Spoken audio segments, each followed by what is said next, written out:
Bonjour, c'est Pascal Tréfingui. Alors je profite d'un déplacement en voiture avec le chauffeur pour vous graver vite une petite vidéo d'explication parce que ça me semble important.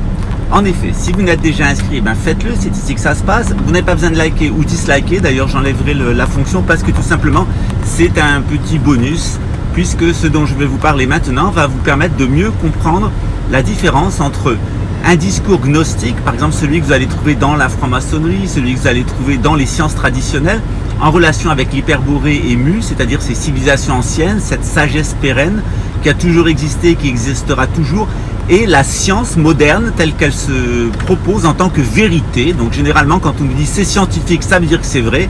Or c'est tout à fait le contraire. Quand on vous dit qu'une chose est scientifique, c'est qu'elle a 99,9% de chances d'être fausse. Et c'est ce que maintenant je vais vous expliquer. Qu'est-ce que la méthode scientifique? Comment est-elle apparue? Pourquoi a-t-elle été au service du nationalisme, puis de l'internationalisme, puis du supranationalisme, donc du nouvel ordre mondial? Donc comment la science est tout à fait au service du nouvel ordre mondial et comment la science ne peut jamais vous amener la vérité, mais seulement ou des vues fausses ou une vue totalement partielle. Donc la science comme imposture, je vais vous démontrer ça en reprenant l'histoire de la science française, notamment de la méthode scientifique telle qu'elle a été posée par René Descartes. Et ceci vaut non seulement pour les sciences dures, comme les mathématiques, la géométrie et d'autres sciences, la science physique, mais encore plus pour les sciences humaines, par exemple la psychologie, l'histoire, etc., qui ne sont absolument pas des sciences, mais alors absolument pas. Et s'il y a vraiment une chose qui est absolument anti-scientifique et qui ne sera jamais scientifique, c'est la psychologie occidentale qui est véritablement un véritable résidu d'imbécilité au service de crétins et qui utilise amplement l'éducation nationale, la psychanalyse et tout ce discours laïciste, anti-traditionnel, anti-civilisationnel, complètement orienté vers le nomadisme et la destruction de la civilisation. A tout de suite. Puisque vous aimez bien les petites nouvelles du Brésil, je vais vous en donner. Alors vous voyez, le plein d'essence il est à 1 euro, donc le super additionné, donc il est à 1 euro. Voilà, donc ça coûte 1 euro au Brésil, c'est pas cher pour nous, mais pour les Brésiliens, ça fait à peu près 2,50 € pour vous. Donc voilà pour les petites nouvelles. Je vais vous montrer un petit peu comment c'est une station-service brésilienne, enfin Carioca. Voilà, profite pour faire un peu de tourisme et vous présenter Lévi, mon beau-frère qui me sert de chauffeur. Voilà, alors on va reprendre, les présentations étant faites, on va reprendre notre propos. Alors comment est-ce qu'apparut la science moderne? Et tout d'abord, pour le comprendre, il faut revenir à l'origine, c'est-à-dire à la gnose. C'est-à-dire jusqu'environ au XVIIe siècle, la fin du XVIe siècle, XVIIe siècle, on utilise la gnose. La gnose, c'est la connaissance, c'est-à-dire on cherche à savoir, on cherche à comprendre pour naître avec. C'est un processus d'initiation, un processus de connaissance de soi et de connaissance du monde dans lequel nous vivons. Parce qu'en nous connaissant nous-mêmes, nous connaissons l'univers, nous dit le temple de Delphes, et les dieux qui l'habitent. Se connaître soi-même, c'est aussi connaître l'univers. Connaître l'univers, c'est se connaître soi-même. Et cela, ça va disparaître à partir du XVIe siècle en France sous l'effet du nationalisme. Parce que la science moderne, telle que nous la connaissons, est une imposture intellectuelle. Elle ne démontre rien, elle est toujours fausse, elle est toujours partielle et surtout, elle ne vous permet pas de vous connaître. Et moins vous vous connaissez, et plus vous pouvez être manipulé. La science moderne est une entreprise de manipulation mentale, une entreprise de manipulation mentale au service de qui? Au service de gens qui ont créé le nationalisme, puis l'internationalisme, puis le supranationalisme, et qui veulent nous mener au gouvernement mondial, donc au nouvel ordre mondial. La science comme imposture, on continue dès qu'on a fait le plein. Alors l'aventure de la science moderne, elle commence avec quelqu'un qui est redoutable pour la pensée française, qui est René Descartes. Alors René Descartes, il est rien en lui-même, c'est l'agent d'un groupe.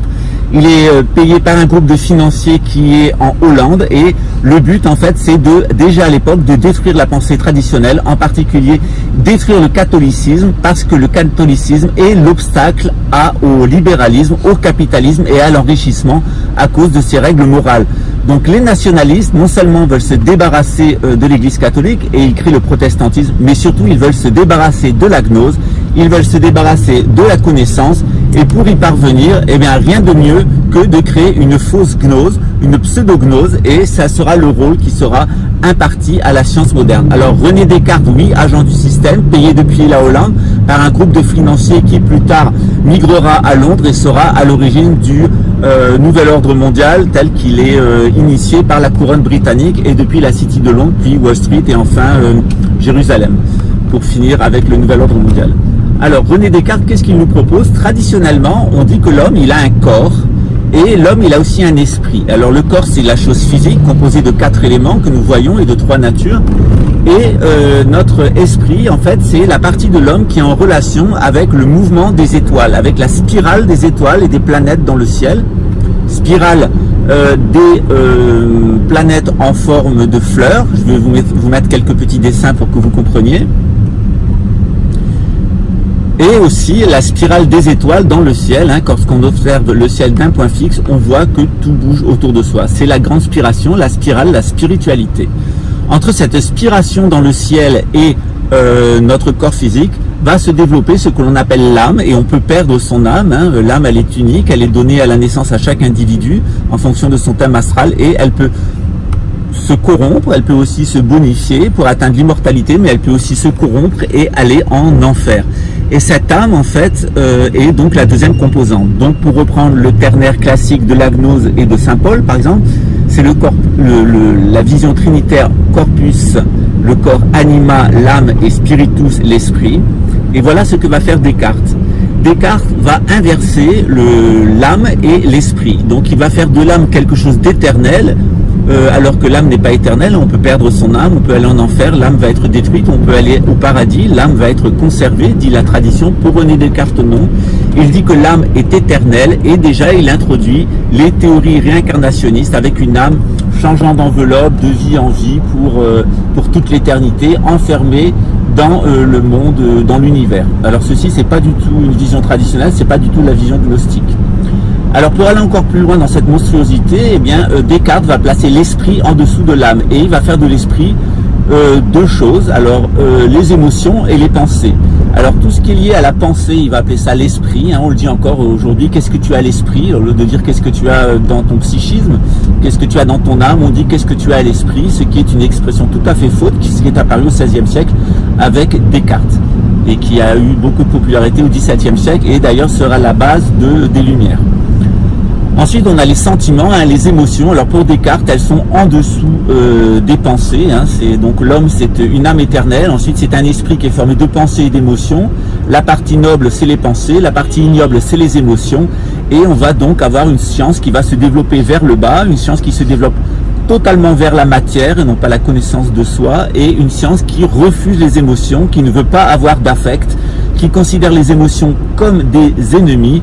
Et tout l'objectif du cartésianisme, en fait, c'est d'enfermer l'homme dans sa pensée, dans ses pensées, cogito ergo sum, je pense donc je suis. Et il n'y a plus aucune place pour les émotions, il n'y a plus aucune place pour la bonté, il n'y a plus aucune place pour ce qui fait la particularité de l'homme, c'est-à-dire un être capable d'avoir de l'empathie, des émotions, positives comme négatives, mais un être vivant. Déjà, Descartes crée une nouvelle race de pseudo-connaissants, d'antignostiques, qui sont les scientifiques, qui se voudront dénués de toute émotion, dénués de tout affect. Le médecin ne doit pas avoir d'émotion envers ses patients. Le scientifique ne doit pas avoir d'émotion envers les animaux qu'il torture pour démontrer que son postulat est le bon. Donc une science complètement anti-émotion, complètement enfermée dans son psychisme, qui refuse la spiritualité, qui la falsifie et qui est entièrement tournée vers le matérialisme. C'est exactement ce que voulaient les nationalistes qui allaient devenir des internationalistes et des supranationalistes.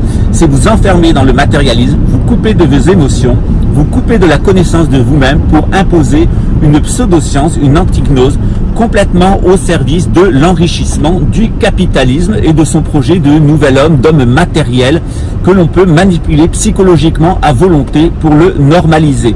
Donc lorsqu'on vous dit qu'une chose est scientifique, voilà à qui vous avez affaire à de l'antignose, et je vais même vous démontrer qu'avec la méthode scientifique, on peut démontrer n'importe quoi, y compris les plus grandes imbécilités, car les plus grandes imbécilités ont toujours été démontrées scientifiquement. Achetez un exemplaire de Science et Vie d'il y a 20 ans, achetez un exemplaire de Science et Vie d'il y a 40 ans, ou lisez les livres de sciences du début du siècle. Moi, j'ai tout ça à la maison, je suis dans une famille conservatrice, et vous verrez à quel point les scientifiques sont non seulement des ignorants, mais en plus des imbéciles, des escrocs, des menteurs et des voleurs, entièrement au service de l'industrie. Alors, quand un psychologue, par exemple, va vous dire que ce qu'il vous dit sur une personne est scientifique, En réalité, sachez que ce psychologue, c'est quelqu'un qui est au service de l'industrie du médicament, au service du DSM, c'est-à-dire une industrie qui veut que les pensées que vous avez dans l'esprit, c'est-à-dire les pensées que vous allez avoir, sont fabriquées par la société et le système, que vous n'avez pas d'émotion. Et si jamais vous souhaitez vous connaître ou si vous vous sentez pas bien, eh ben on va vous vendre des médicaments pour vous transformer en zombie. Lorsqu'un psychologue, lorsque quelqu'un a une prétention psychologique dans la science moderne, vous dit que c'est démontré scientifiquement en tant que psychologue, vous êtes en face d'une merde. Parce que la psychologie moderne, ce n'est que de la cabale déviée. C'est ce que je vais vous montrer. D'abord, on va parler de la méthode scientifique de René Descartes et ensuite, on vous parlera de Sigmund Freud, c'est-à-dire la façon dont le talmudisme a donné naissance à une contre-initiation qui est la psychanalyse et qui est servie dans nos universités par les psychologues. Ces psychologues qui vantaient la pédophilie dans les années 70 et qui maintenant vendent la théorie du genre à vos enfants pour en faire des pervers et des narcissiques. Voilà ce qu'il faut penser de cette secte de l'éducation nationale, la bande de criminels, de pédophiles et de sorciers que vous financez chaque année à coût de 130 milliards d'euros, à fusiller de toute urgence. Alors à partir de Descartes, on a l'apparition d'une imposture intellectuelle qui est la méthode scientifique. Alors par exemple, je vous renvoie à la dent d'or de Fontenelle, on a toute une méthodologie qui apparaît à ce moment-là. Qu'est-ce que c'est cette méthodologie? Cette méthodologie, elle est la suivante. On postule quelque chose, donc on a un postulat, par exemple le postulat ça serait mon chauffeur est intelligent, et on va réaliser un certain nombre d'expériences pour réaliser que le chauffeur est intelligent. Donc on va choisir des expériences types pour démontrer l'intelligence de mon chauffeur. Alors bien sûr, on peut démontrer ainsi absolument tout ou n'importe quoi. Alors si on a un autre postulat, par exemple qu'on démontre que mon chauffeur est un imbécile, on va sélectionner un certain nombre d'expériences pour démontrer que mon chauffeur est un imbécile. Donc à chaque expérience a une contre-expérience et la loyauté scientifique voudrait qu'il y ait démonstration et contre-démonstration, ce que ne font jamais nos scientifiques. Je vais vous donner un exemple sur les OGM. Lorsqu'on a décidé d'étudier les OGM, on a regardé quel était l'impact des OGM en tant que lorsqu'ils se disséminent dans la nature. On a vu que les organismes génétiquement modifiés, lorsqu'ils sont disséminés dans la nature, en fait disparaissent très rapidement. La nature les élimine parce que ce sont des monstres, ce sont des hybrides. Par contre, pour savoir s'il y avait une innocuité pour l'être humain, s'il était dangereux pour un être humain ou un mammifère de consommer des OGM, on a pris des rats, on a limité l'expérience à 6 mois. Pendant 6 mois, on les a gavés d'OGM et on a vu qu'il ne se passait rien. Donc, on a dit les OGM ne sont absolument pas nocifs pour la santé. Et on s'était bien enfermé dans ces 6 mois. On n'était pas autorisé à faire des expériences au-delà de 6 mois dans les laboratoires. Or, il a fallu qu'en secret, un laboratoire anglais, pendant 3 ans, dans le plus grand secret, achète des OGM par des tiers, fasse des expériences pour qu'on démontre que les OGM nuisaient gravement à la santé et donnaient des tumeurs cancéreuses très rapidement. Au-delà de 6 mois, après 6 mois, on a déjà l'apparition de tumeurs cancéreuses chez les rats. Donc vous voyez comment la science n'est qu'une manipulation, c'est-à-dire à partir d'un postulat de base, vous pouvez absolument démontrer une chose et son contraire. Et toute l'astuce en fait des falsificateurs de la science est de vouloir démontrer une chose vraie en trafiquant les expériences. Et aussi, lorsqu'on veut discréditer une découverte scientifique, de faire des contre-expériences scientifiques pour le discréditer, parce que par la méthode scientifique de René Descartes, on peut absolument démontrer une chose et son contraire. Donc lorsqu'on vous dit que quelque chose est scientifiquement démontré, cela ne signifie pas que c'est vrai, cela signifie qu'on a réalisé un certain nombre d'expériences qui tendraient à dire que ça fonctionne et qu'on peut le commercialiser, mais on n'est absolument pas dans de la connaissance, on est dans de la croyance.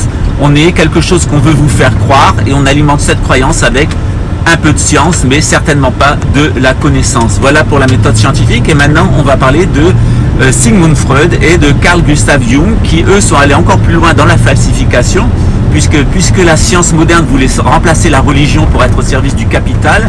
Le but en fait de la psychanalyse freudienne et de la psychologie occidentale est de remplacer les initiations traditionnelles par une contre-initiation, c'est-à-dire au lieu de vous mettre en contact avec votre esprit divin, avec la partie divine de votre être, vous mettre seulement en contact avec l'aspect mémoriel de votre être, avec tous vos sous-personnalités, tous les résidus psychiques, familiaux et individuels qui résident dans les bas-fonds de votre conscience. Et cet exploit, c'est ce que fera Carl Gustav Jung en particulier sur les travaux de Freud, et c'est ce qui est vendu dans l'éducation nationale pour faire de vos enfants des pervers et des narcissiques menés par des sorcières des maîtres de la psychotronie qui veulent artificiellement créer votre contenu mental, diriger votre âme par la psychotronique, vous rendre des zombies du système.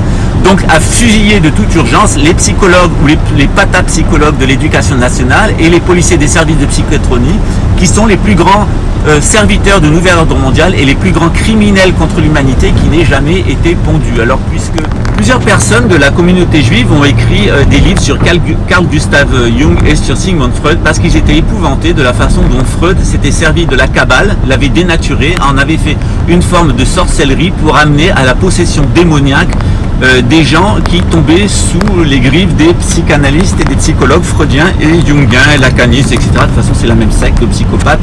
C'est de la sorcellerie, enrobée de pseudo-sciences, de pseudo-connaissances, de sciences modernes, mais c'est de la sorcellerie.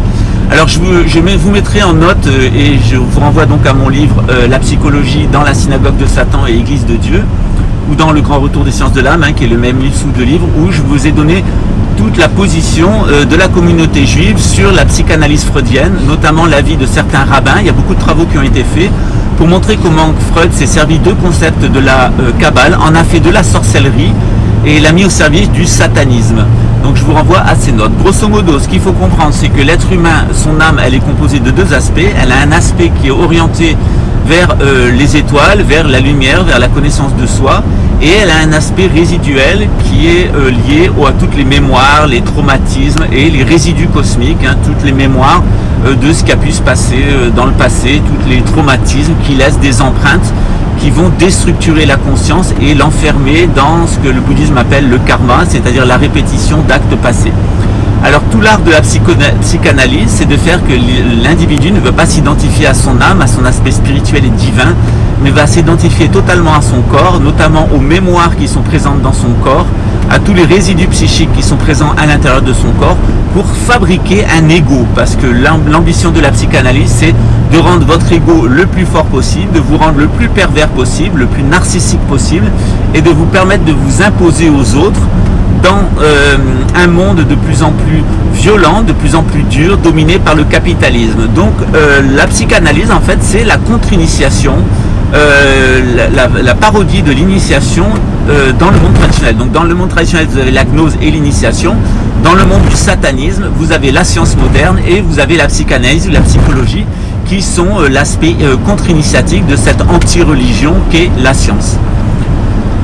Dans mon livre qui est consacré au Naikan, qui est une technique japonaise de psychothérapie qui marche très très bien, qui sort très facilement les gens de l'alcoolisme, c'est qui est incapable de faire la psychanalyse. D'ailleurs, moi, j'attends toujours qu'on me présente un psychanalysé guéri, parce que généralement, nous qui sommes des praticiens des médecines douces, la première chose qu'on commence à faire lorsqu'on veut gérer, on veut aider une personne qui a des troubles psychiatriques, des troubles psychiques à se guérir, c'est de la dépsychanalyser.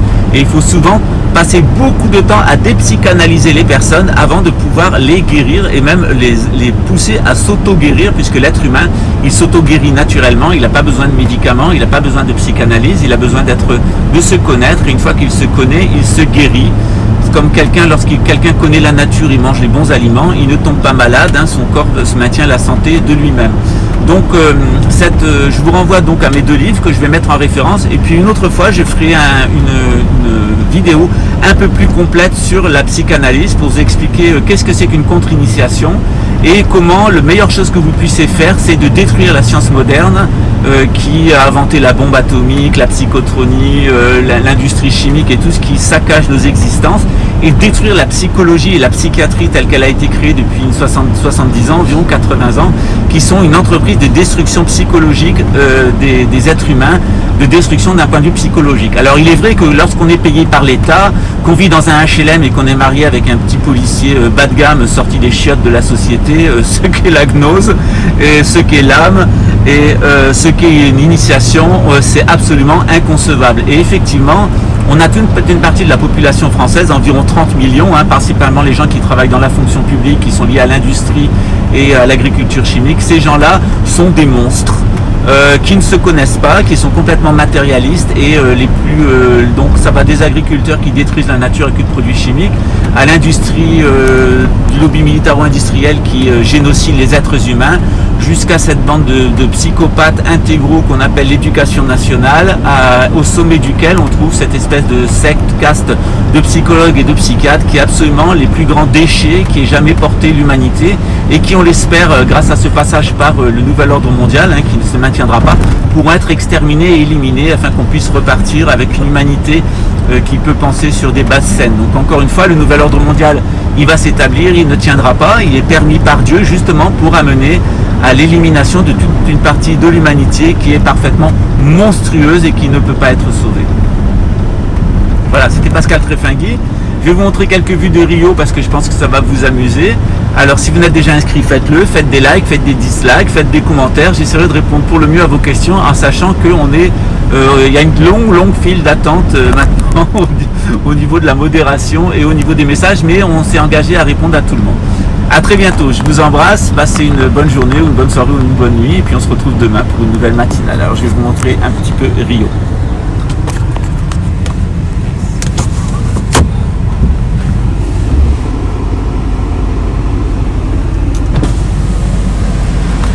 Voilà.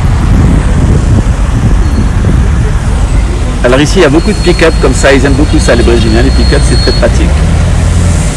Voilà. Et Rio, c'est beaucoup de ce qu'on appelle ici des condominiums, c'est-à-dire des copropriétés. Les Brésiliens, ils sont sortis de la favela, il y a toute une classe émergente qui est apparue grâce au président Lula, à l'ère socialiste du Brésil, qui a sorti beaucoup de Brésiliens de la pauvreté, des bidonvilles, et qui se sont donc, grâce aux emprunts bancaires et grâce à leur travail, vivent dans des immeubles comme ça. Voilà. Alors c'est pas cher, un grand appartement de 100 mètres carrés, ça coûte environ 100 000 €. Vous avez des charges mensuelles d'environ 150 €. Voilà. Alors vous avez au milieu de la route ce qu'on appelle le BRT, le Bus Rapid Transportation, qui est un système d'autobus qui est relié directement au métro et qui vous permet d'aller d'un point de la ville à l'autre en environ 1 heure. Donc vous avez un BRT qui passe en face, donc ce sont des bus très hauts, des bus articulés à plusieurs wagons qui ressemblent un peu à nos trams. Alors ici on est dans la zone olympique, la zone des Jeux Olympiques. Alors il y a beaucoup d'infrastructures qui ont été faites et qui ne sont plus du tout utilisées.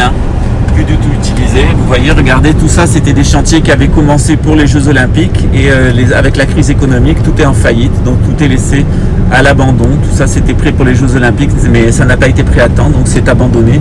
Le Brésil, c'est beaucoup de gaspillage financier. C'est un pays qui est géré par des Portugais. Et comme partout, les Portugais sont des incompétents de la civilisation. C'est la première civilisation, le premier groupe dans la civilisation européenne qui a été tenté par le nomadisme et qui est parti vers la colonisation. C'est les Portugais. Parce que les Portugais sont les plus incapables des Européens pour maintenir une civilisation. Ça a été les premiers à partir dans le nomadisme. Alors bientôt je vous ferai un post sur les 3 peuples à problème en Europe, les Turcs, les Polonais et les Portugais, qui sont vraiment les 3 peuples les plus problématiques au sein du groupe euro-méditerranéen. Et voilà, on en a bien la preuve au Brésil, depuis que la monarchie française a été abolie, ce sont des Portugais et des Siciliens qui sont au pouvoir, et ce n'est que corruption, gaspillage public et incapacité à organiser convenablement ce pays qui était très proche de dépasser l'Europe en matière d'infrastructure. On est maintenant dans un chaos total avec des gens qui sont absolument incapables de gouverner ce pays parce qu'ils se revendiquent d'ailleurs plus portugais que brésiliens, ce qu'on l'entend. Je suis portugais de sang pur, je suis portugais de sangue puro, ce qui est vraiment le nationalisme, la connerie nationaliste à son plus haut niveau. Voilà. Bon je vais vous laisser sur ces quelques images de Rio. On arrive maintenant près de l'avenue des Amériques. Voilà. Et on va aller vers l'aéroport sur ce qu'on appelle la ligne jaune, la ligne Amarela, qui est une autoroute payante qui traverse la ville et qui permet d'aller d'un point de la ville à un autre. Alors dernière petite vue, devant vous avez la Villa Olympique, ça a été créé pour les Jeux Olympiques transaméricains. Donc c'était là où étaient logés les athlètes. Alors c'est complètement en ruine, ça a été vendu, les appartements se vendaient 15 000 €. Alors ça a été construit sur un marais, c'est en train de s'effondrer, totalement s'effondrer. Donc vous voyez, c'est un pays qui est très très mal géré, hélas, un pays très riche, mais qui est géré par une élite portugaise qui s'en met plein les fouilles, qui s'achète des maisons en Europe, qui met son argent sur des comptes en Suisse, qui en a strictement rien à faire du peuple brésilien et qui gère ce pays de la façon la plus chaotique et la plus catastrophique qui soit. Alors bien évidemment, avec l'effondrement de l'hémisphère nord et la migration des Européens vers l'Europe, Chico Xavier, le grand voyant brésilien, nous annonce donc le retour de la monarchie française au Brésil et il nous annonce notamment que ce sont les Français qui reprendront le contrôle du sud du Brésil et qui en feront la première puissance mondiale. Voilà, dans les 40 années à venir. Voilà aussi une des raisons pour lesquelles on m'a appelé au Brésil et pour lesquelles je suis au Brésil. Voilà les amis, à très bientôt sur ces images de la Linha Amarela. Donc de cette autoroute qui traverse Rio de Janeiro. Je vous laisse et je vous dis à demain pour une prochaine matinale. Ciao.